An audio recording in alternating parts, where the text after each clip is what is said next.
கிழக்கு நியூஸ் நேயர்களுக்கு வணக்கம். நான் பத்ரி சேஷாத்ரி.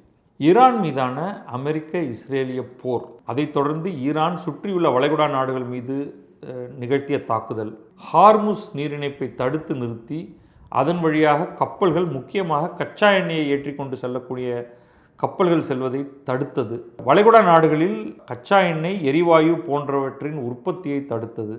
இப்படி பல்வேறு அழிவுகள். இதன் காரணமாக பங்குச்சந்தை வெகுவாக கீழே விழுந்தது, தங்கத்தின் விலை இறங்கியது. இப்படி எண்ணற்ற விஷயங்களை சொல்லிக்கொண்டே போகலாம். இதை பற்றி யாராவது ஒருவர் தொகுத்து இதோடைய அடுத்த கட்டம் என்னவாகும் அப்படின்னு ஏதாவது ஒரு அனாலிசிஸ் பண்ணியிருக்காங்க அப்படின்னா, அந்த இடத்துல இன்டர்நேஷ்னல் மானிட்டரி ஃபண்ட் ஒரு விரிவான அறிக்கை ஒன்றை கொடுத்துருக்கிறது. இன்டர்நேஷ்னல் மானிட்டரி ஃபண்ட் உங்களுக்கு தெரியும், அது உலக அளவில் 2 சர்வதேச நிதியங்கள் இருக்கின்றன. ஒன்று உலக வங்கி, அதாவது வேர்ல்டு பேங்க் அப்படின்னு சொல்லுவோம். இன்னொன்று இன்டர்நேஷ்னல் மானிட்டரி ஃபண்ட் அப்படிங்கிற சர்வதேச நிதியம் அப்படின்னு எடுத்துக்கலாம். இதில் உலக வங்கி என்பது அமெரிக்காவை தலைமையிடமாக கொண்டு நடப்பது. அதோடைய தலைவராக அமெரிக்காவை சேர்ந்தவர் தான் இருப்பார் எப்போதும். IMF என்பது ஐரோப்பாவை மையமாக கொண்டு இருப்பது. அதில் உலக நாடுகள் எல்லாமே அதில் பங்கு வகிக்கின்றன. ஆனால் அதன் தலைவராக எப்போதுமே ஐரோப்பாவை சேர்ந்த ஒருவர் இருப்பார். இவங்களுடைய நோக்கம் என்னென்னா, உலக நாடுகளுக்கு கடன் கொடுப்பது, நாடுகளுக்கு கடன் கொடுப்பது, அப்புறம் உலகத்தில் ஒரு பேலன்ஸ்டாக பொருளாதாரம் நல்ல நிலையில் இருப்பதற்கான அறிவுரைகளை சொல்லுவது. அதெல்லாம் என்னென்ன அப்படின்னு பார்ப்போம். அவங்களுடைய நோக்கம் என்ன அப்படிங்கிறத அவங்களே பின்னாடி இந்த கட்டுரையிலேயே சொல்கிறாங்க. அவங்க இந்த நிலையை நல்லா அலசியிருக்காங்க. மத்திய கிழக்கில் இப்பொழுது நடந்து கொண்டிருக்கக்கூடிய போரானது இந்த 3 விஷயத்தை எப்படி பாதிக்கிறது? எனர்ஜி, இந்த எரிபொருள், ஆற்றல், இந்த துறை எப்படி பாதிக்கிறது? ட்ரேட், சர்வதேச வர்த்தகத்தை எவ்வாறு பாதித்திருக்கிறது? ஃபினான்ஸ், நிதிச்சூழலை எந்த விதத்தில் பாதித்திருக்கிறது? இந்த 3 மட்டும்தான் நம்ம இதில் பார்க்க போகிறோம். இந்த முதல்ல அவங்க சொல்கிறது என்னென்னா, இந்த திடீர் தாக்குதல், ஷாக் இருக்கு இல்லையா, இந்த அதிர்ச்சி, இது உலக நாடுகள் அனைத்தையுமே பாதித்திருக்கு. ஆனால் சமமாக அல்ல. சமமின்மை இங்கே பயங்கரமாக நிலவுகிறது. அசிமெட்ரிக். எப்படின்னா, 2 பக்கம் வச்சுப்போம். ஒரு பக்கம் எண்ணெயை ஏற்றுமதி செய்பவர்கள், இன்னொரு பக்கம் எண்ணெயை இறக்குமதி செய்பவர்கள். 2 பேருமே பாதிக்கப்பட்டிருக்கிறார்கள். மிக அதிகமாக பாதிக்கப்பட்டிருப்பது யாருன்னா, எண்ணெயை இறக்குமதி செய்பவர்கள். நம்ம இந்தியாவை உதாரணமாக சொல்லலாம், இலங்கை, பாகிஸ்தான், பங்களாதேஷ் போன்ற நாடுகளை உதாரணமாக சொல்லலாம். இந்த நாடுகள் எல்லாமே எண்ணெய் வளங்கள் இல்லாதவர்கள் என்னும் காரணத்தினால் பெருமளவு இவற்றை வேறு நாடுகளிலிருந்து இங்கே கொண்டு வர வேண்டும். அப்போ விலை ஏறுதுன்னா அது உங்களை மிக கடுமையாக பாதிக்கிறது. இதுலேயும் இன்னொரு பாதிப்பில் ஒரு மாற்றம் இருக்கும். இதை நம்ம 3 கட்டமாக பிரிச்சுப்போம். பணக்கார நாடு, மிடில் இன்கம் கண்ட்ரீஸ், இடைப்பட்ட வருமானம் இருக்கக்கூடிய நாடுகள், அடிமட்டத்தில் இருக்கும் நாடுகள். அடிமட்டத்தில் இருக்கும் நாடுகளுக்கு மிகப்பெரிய அடி. அதுக்கு உதாரணமாக நம்ம இலங்கை அல்லது பாகிஸ்தானை உதாரணமாக சொல்லலாம்.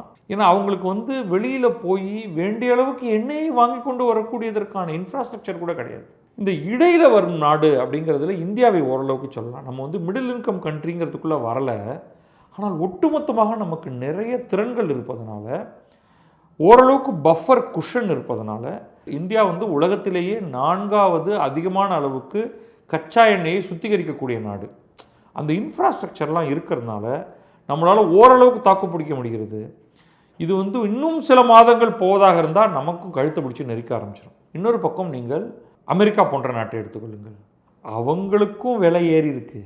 ஆனால் உண்மையில் அவர்கள் நாட்டில் வேண்டிய அளவுக்கு எண்ணெய் இருக்குது. அவங்க net oil exporter, Russia exporter.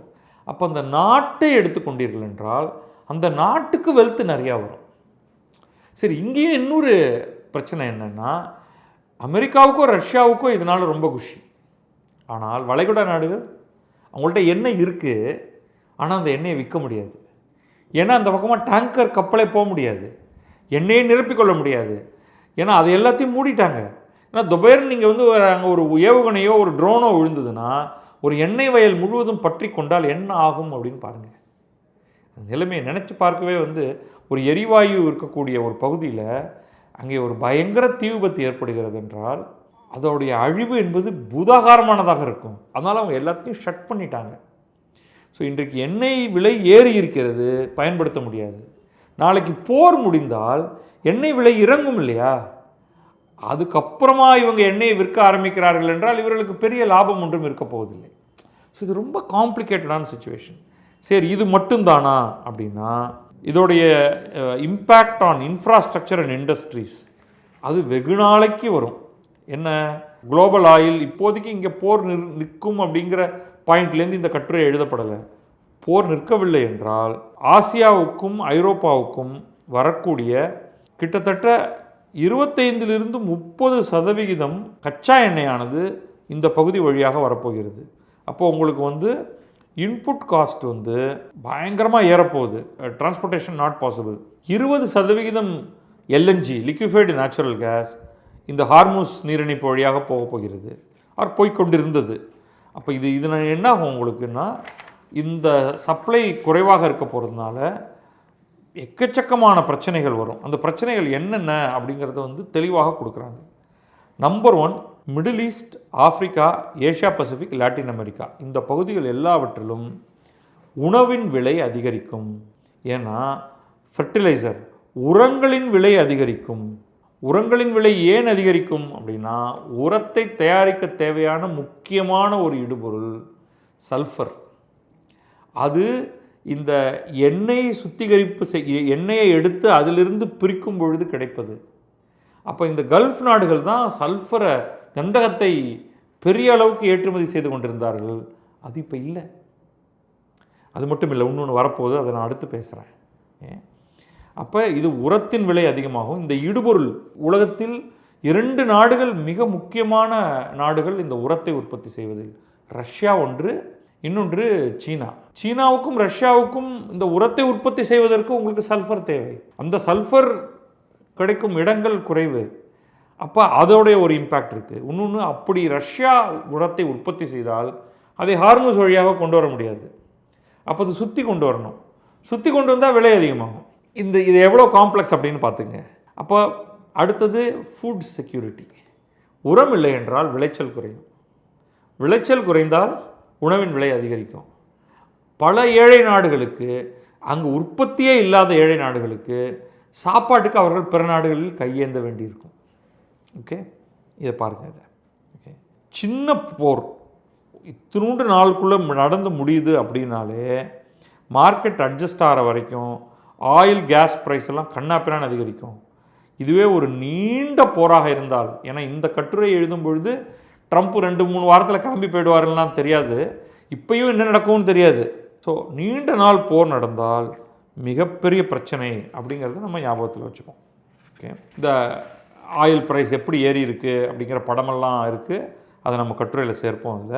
இந்த இம்போர்ட் பில் எல்லாருக்கும் அதிகமாகுதுங்கிறது அடுத்தது நேராக அவங்களுடைய கரன்சியை, அமெரிக்க டாலருக்கு நிகரான வேல்யூ அது கீழே விழ ஆரம்பிக்கும். அதையும் ஞாபகம் வச்சுக்கணும். அடுத்தது எரிபொருளோட விலை மட்டும் இல்லை, எலக்ட்ரிசிட்டியோட விலையும் ஹையர் ப்ரொடக்ஷன் காஸ்ட் காரணத்தினால ஏறும். இது இந்தியாவை குறைவாக பாதிக்கும். ஏன்னா இந்தியா உள்நாட்டில் கிடைக்கும் கரியை அடிப்படையாக வைத்து மின்சாரத்தை தயாரிக்கிறோம் என்னும் காரணத்தினால நம்முடைய மின்சார பில் பயங்கரமாக ஏறாது. ஆனால் ஏற்கனவே ஐரோப்பா முழுவதிலும் மற்றும் பல நாடுகளில், இலங்கையில், பாகிஸ்தானில் இன்னும் அவங்க ஏற்றலை, பட் இலங்கையில் 10லிருந்து கிட்டத்தட்ட 10% அவங்க எலக்ட்ரிசிட்டியும் ஏற்றிருக்காங்க. பலவேறு நாடுகளில் இப்போ ஐரோப்பாலெல்லாம் 10-15% எலக்ட்ரிசிட்டி காஸ்ட் போயிருக்கு, மேலே போயிருக்கு. ஐரோப்பாவை பார்க்கும்பொழுது இது அவங்களுடைய 2021-22 கிரைசிஸ், அவங்களுடைய கேஸ் ப்ரைஸ் அதிகமான காரணத்தினால பல நாடுகளில் அவங்களுக்கு ஒரு பெரிய பிரச்சனை. ஏன்னா அவங்க முழுக்க Italy, United kingdom, UK, Britain, இவங்கெல்லாம் கேஸ் ஃபயர்டு பவரை நம்பியிருக்காங்க. ஃபார்ச்சுனேட்லி ஃப்ரான்ஸ், ஸ்பெயின் போன்ற நாடுகளுக்கெல்லாம், இப்போ ஃப்ரான்ஸ் எடுத்துக்கிட்டிங்கன்னா அவங்க நியூக்ளியர் பவரை நம்பியிருக்காங்க. அதனால் கேஸ் ப்ரைஸ் அதிகமானால் அவங்களுடைய மின்சார விலை அதிகமாகாது. ஸ்பெயின் எடுத்துக்கிட்டிங்கன்னா அவங்களுக்கு ரினியூவபிள் எனர்ஜி நிறையா கிடைக்குது. ஆனால் பிரிட்டனோ, இட்டாலியோ, இவங்களுக்கெல்லாம் பெரிய பிரச்சனை. இதில் ஜெர்மனி நியூக்ளியர் பவர் தயாரிச்சுக்கிட்டு இருந்தாங்க. திடீர்னு அங்கே இருக்கக்கூடிய இந்த க்ரீன் பார்ட்டிங்கிற மாதிரியான கிறுக்கு கூட்டத்தை நம்பி அவங்க நிறையா இதை கட் பண்ணிட்டாங்க, அந்த டீகமிஷன் பண்ண ஆரம்பிச்சிட்டாங்க. இப்போ அவங்களுக்கும் கொஞ்சம் பிரச்சனை இருக்கும்.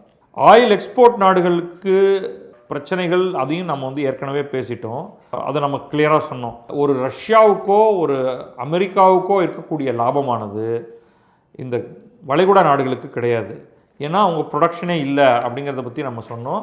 திருப்பி ப்ரொடக்ஷன் ஆரம்பிக்கும் போது ரேட்டுக்கு பயங்கரமாக குறைஞ்சிரும். அது மட்டும் இல்லை, டேமேஜ் ஆகிருக்கு. அவர்களுடைய எண்ணெய் வளங்கள் நிறைய டேமேஜ் ஆகிருக்கு. அதில் அவங்க எக்கச்சக்கமான அளவுக்கு திருப்பி முதலீடு செய்தால்தான் இதை மீண்டும் மேலே கொண்டு வர முடியும் அப்படின்னு பார்க்கலாம். அடுத்தது கம்ப்ளீட்டாக போக்குவரத்தில் பாதிப்பு. இப்போ air traffic disruption around key Gulf hub 3 airlines, Etihad, Emirates, Qatar, இவர்கள் 3 பேருமே பெருமளவு ஆசியாவுக்கும் ஐரோப்பாவுக்கும் அமெரிக்காவுக்கும் இடையில் ஒரு பெரிய ஹப்பாக விளங்கினாங்க. இன்றைக்கு வெகுவாக அது குறைந்திருக்கிறது. கொஞ்சம் ஃப்ளைட்லாம் போயிட்டுருக்கு. பட் ரொம்ப ஒரு ரிஸ்கியான ஒரு நிலை தான். நிறைய கேன்சலேஷன்ஸ் அந்த இடத்துல. ஸோ அதுவும் வந்து உங்களுக்கு பெரிய பிரச்சனை ஒன்று ஏற்படுத்தியிருக்கு. அடுத்தது கமாடிட்டி ப்ரைஸஸ். நம்ம ஏற்கனவே உரத்தை பற்றி பார்த்தோம். அந்த உரத்தின் காரணமாக வரக்கூடிய பிரச்சனை அப்படின்லாம் பார்த்தோம். வேறு என்னென்னலாம் வரும் அப்படின்னு பார்த்தா ஹீலியம். இந்த ஹீலியமும் இயற்கை எரிவாயு வெளியில் வரும்பொழுது கிடைக்கக்கூடியதில் ஹீலியம் வந்து ரொம்ப முக்கியமானது. இந்த ஹீலியம் எங்கெல்லாம் பயன்படுதுன்னா semiconductor, medical imaging devices, MRI scanners இருக்கு இல்லையா, அந்த எம்ஆர்ஐ ஸ்கேனர்ஸ் பெரும்பாலும் அந்த ஹீலியம் அதுக்கு தேவை.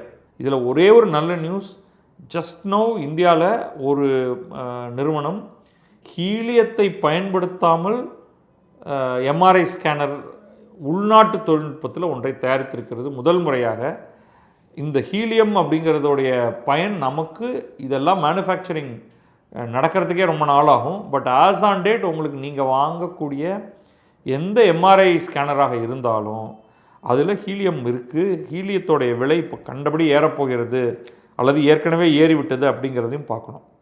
அடுத்தது நிக்கல் அண்ட் சல்ஃபர். நான் ஏற்கனவே சல்ஃபர் பற்றி சொன்னேன்.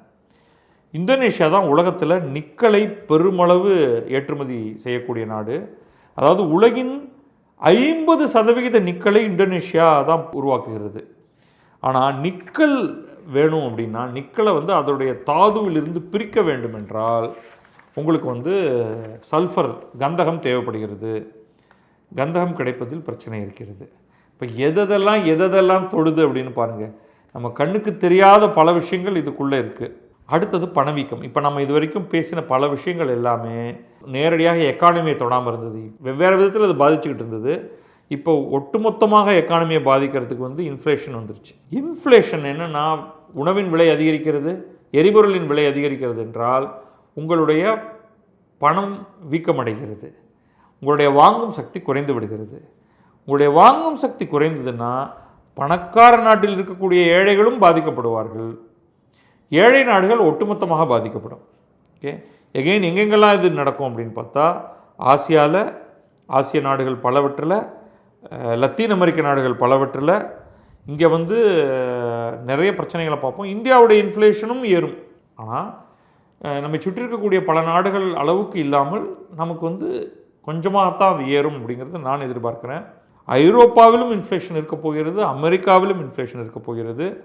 ஆனால் பெரிய பாதிப்புன்னு பார்த்தா ஆப்பிரிக்காவிலும் இந்த வளைகுடா நாடுகள்லையும் சென்ட்ரல் அமெரிக்காலையும் ரொம்பவே இந்த பாதிப்பு இருக்க போகிறது அப்படின்னு நம்ம பார்க்கலாம். அடுத்தது நிதிச்சந்தை அல்லது பங்குச்சந்தை. பங்குச்சந்தையில் ஸ்டாக் மார்க்கெட் பயங்கரமாக விழுந்திருக்கிறது.